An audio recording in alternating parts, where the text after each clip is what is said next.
a adaptação ao CPAP, ela precisa ser muito bem feita. Exatamente. Porque é um equipamento que, dependendo das características individuais, você pode piorar a pessoa. Uhum. Porque tem um sistema controlador da nossa respiração que fica aqui no tronco cerebral, e algumas pessoas, elas têm esse sistema um pouco mais reativo. A gente chama isso de instabilidade. No bulbo, né? No tronco, no bulbo. Tronco, Isso. Porque quando a gente está acordado, nós temos 3 sistemas de controle da respiração, que é o voluntário, que está no córtex cerebral. A gente tem um que chama Sistema de Ativação Reticular Ascendente, que fica é um feixe de neurônios que são ativados e mandam informações para todo o córtex e também para a musculatura respiratória.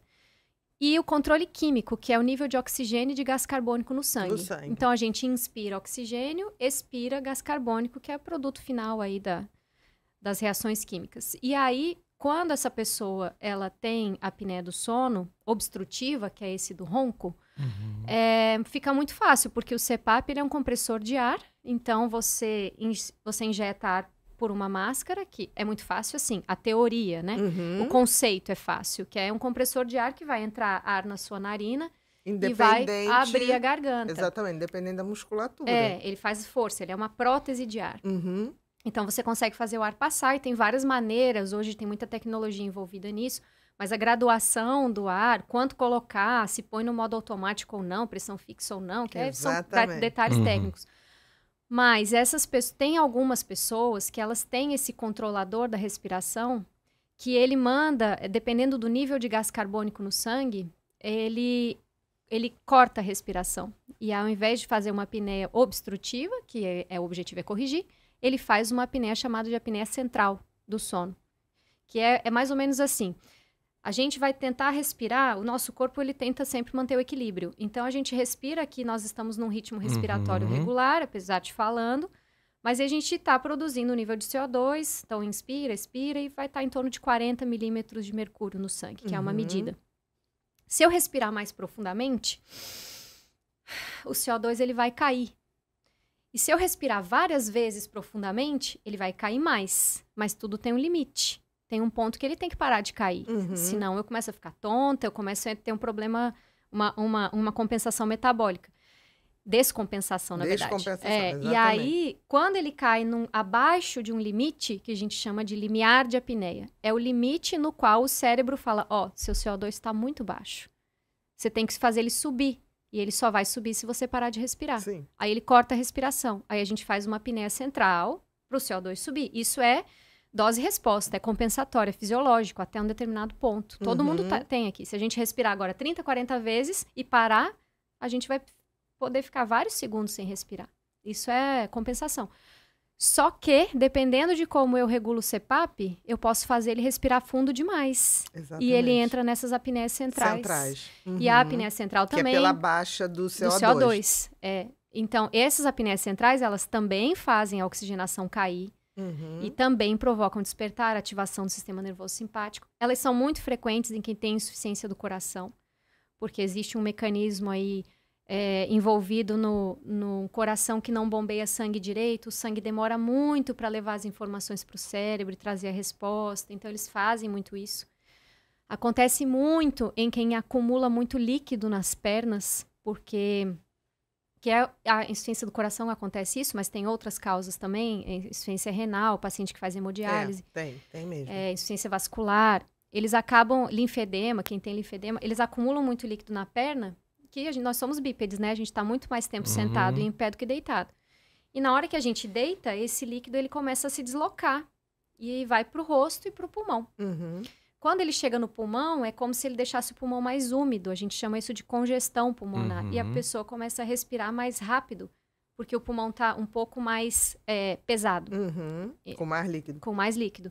E esse respirar mais rápido faz o CO2 ir caindo, e caindo, e caindo. Então, essa pessoa, ao longo da noite, muitas vezes, ela começa a ter essa apneia central por causa de retenção de líquido na perna. Interessante você estar falando, porque quando a gente pede a polissonografia, vem lá, não sei quantas apneias centrais, apneia obstrutiva. Exatamente, isso é muito interessante, porque tem isso mesmo. Isso, a apneia central, então ela tem 2 tipos, ela tem aquela que é de baixo CO2, que é essa que eu tô falando, que é ventilação em excesso, E tem a de alto CO2, que são aquelas pessoas que têm uma doença neuromuscular, que tem uma escoliose muito grande, que aí o pulmão fica muito restrito. Cada uma trata de um jeito diferente. E tem uma regulagem diferente. E tem métodos diferentes de tratamento. Tem CPAP, tem binível, tem outros tipos de aparelho. Qual a diferença do CPAP para o binível? O CPAP, a sigla quer dizer pressão positiva contínua. Isso. Então Vai eu falo... jogando oxigênio sob pressão. É o ar ambiente, na verdade. Sim. E aí a gente respira os 21% de oxigênio. A não ser que você precise adicionar oxigênio. Aí é possível também. Mas, em geral, ele é um compressor e é uma pressão constante. Eu costumo falar que é como se eu estivesse de frente para um ventilador ligado no 3. Se eu puxo e solto o ar, ele continua no 3. Ele está a meu favor quando o ar entra e eu solto contra uma resistência. Essa resistência ajuda a manter a garganta aberta e não fechar mais e não ter apneia. O binível, ele tem 2 níveis de pressão. Então, na inspiração, ele sobe para o 3, o ventilador, e na expiração, ele cai para o 1. É um exemplo só para ficar mais fácil. Entendi. Mas ele inspira mais, expira menos. Então, para casos onde eu preciso ganhar mais ventilação, mais expansão pulmonar, o binível, ele pode ser mais indicado. E aí então, para doenças musculares, o binível. Binível, porque e depois preciso expandir mais o pulmão. Expandir tanto em pressão quanto em colocar frequência para essa pessoa. Porque a gente tem um ritmo hoje de respiração que um paciente neuromuscular ele vai perdendo essa capacidade de gerar esse ritmo. Então, além de colocar as pressões, a gente coloca frequência de respiração. Então, ele é um aparelho mais elaborado, mais sofisticado, e disso passa para os ventiladores de suporte à vida, que aí são respiradores mesmo, que ficam em casa para pessoas que têm essas condições que... Enfisema, né? O enfisema até dá para tratar com CPAP quando for a apneia do sono, caso, mas principalmente essas doenças neuromusculares ou um enfisema grave que deixa o CO2 dele fica muito alto, porque não consegue ter essa troca gasosa. Então, a gente usa o binível muitas vezes.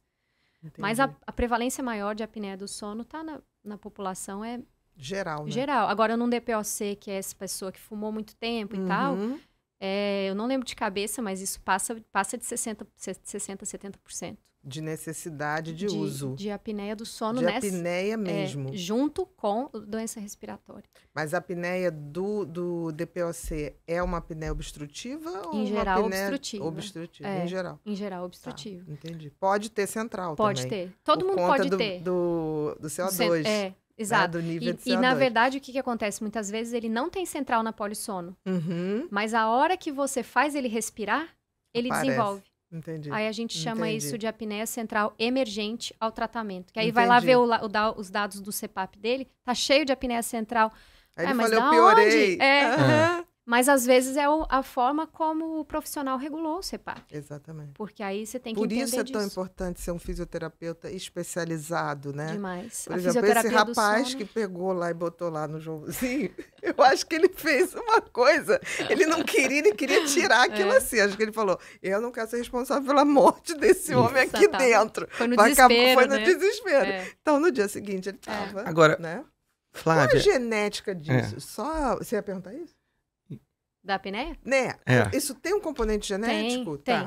Porque a gente sabe que tem fatores. Sim. Vamos falar dos fatores mais comuns, porque a gente sabe que o álcool propicia, o cigarro, e tem também um componente genético. Fala pra gente um pouquinho disso. Então, as causas anatômicas são as mais predominantes, que aí, então, fatores genéticos, queixo muito pequeno, ou muito, a gente chama isso de retrognata, aquele queixo para trás ou queixo pequeno. Que era como o Noel Rosa. Isso. Né? Aquele queixinho é como se fosse entradinho. Isso. A arcada dentária é muito estreita, então quem chupou dedo, bico, que acaba desenvolvendo aquele céu da boca. Cada um, tá usando. Tô fazendo as associações. Eu tô fazendo aqui, Fred Mercury, a arcada muito estreitinha e o palato alto, né? Quem tem a amígdola muito grande ou teve muita infecção de garganta, pode predispor também. Língua muito volumosa. E é engraçado que a gente começa a pedir para as pessoas, deixa eu ver sua boca, abre a boca para mim. Aquela língua marcada, com fissura no meio. Às vezes é uma língua muito grande para aquele espaço que a pessoa tem. E isso também pode ser característica genética e pode ser de outras causas aí também, de outras doenças, né? Então, por exemplo, a língua de maior volume, ela tem essas rachaduras. Isso. Que ela está comprimida. E fraca, né? Fica Exatamente. fraca. Então, falando de uma condição que é fácil de visualizar, síndrome de Down, que tem língua muito grande. Exatamente. A gente chama de macroglossia. Hoje, a Academia Americana de Pediatria do Sono recomenda a polissonografia a partir dos 4 anos. Para criança que tem síndrome de Down. E uma por ano, como sendo um check-up. Porque a prevalência de apneia do sono neles é muito grande. É muito grande. Então, aquelas pessoas que têm uma fala, às vezes, difícil, aquela fala embolada, muitas vezes já tem uma língua volumosa, está engasgando muito. Ou que fala e tosse ao mesmo tempo por uma dificuldade de articular. Então, isso, em geral, é um sinal de língua muito volumosa. Aquela papada muito grande, porque a língua vem aqui embaixo. A língua é enorme para trás, as pessoas não têm noção. E ela desce um osso que chama ossioide aqui. O ossioide, ele acompanha a epiglote. Quanto mais baixo esse ossioide está, mais estreita e alongada essa via aérea, mais fácil de fechar. Então, isso são sinais, assim, que a gente começa a notar. Diferença de etnia, então os asiáticos, eles têm mais apneia do que os ocidentais. É verdade isso? Os orientais, por conta da estrutura óssea, da conformação óssea da face. Tem aquela face com esses ângulos mais, com esse comprimento mais curto. Então, para o mesmo peso e altura, para o mesmo índice de massa corpórea, eles têm mais apneia.